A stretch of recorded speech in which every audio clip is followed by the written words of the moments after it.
The lonely road to Calvary. The night was cold, and the weight of the world pressed heavily on Jesus' shoulders. He stood in the Garden of Gethsemane, the air thick with the scent of olive trees, his heart burdened with sorrow. He had known this moment would come, but now that it was here, he felt the loneliness of it all. His disciples, the men he had taught and loved, could not stay awake to pray with him.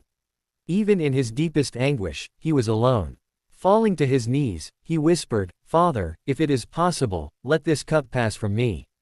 Yet not my will, but yours be done." Tears mixed with sweat fell from his face, his soul overwhelmed with grief. Then came the sound of footsteps. A flickering torch illuminated the face of Judas, once a friend, now a betrayer. The sting of his kiss burned more than the chains that soon bound Jesus' hands. Taken like a criminal, he was dragged away, beaten, mocked, and condemned by the very people he came to save. As he carried the heavy cross through the streets of Jerusalem, pain shot through his body with each step. The crowd jeered. Some who had once shouted, "Hosanna!"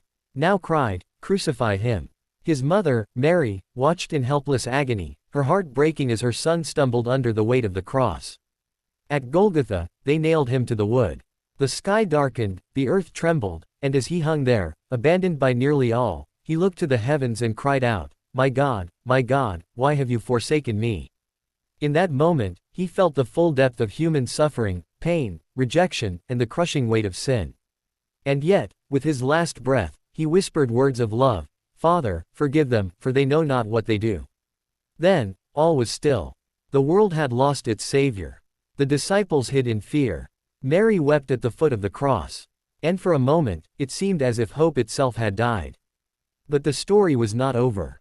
For in the silence of the tomb, the greatest miracle was yet to come.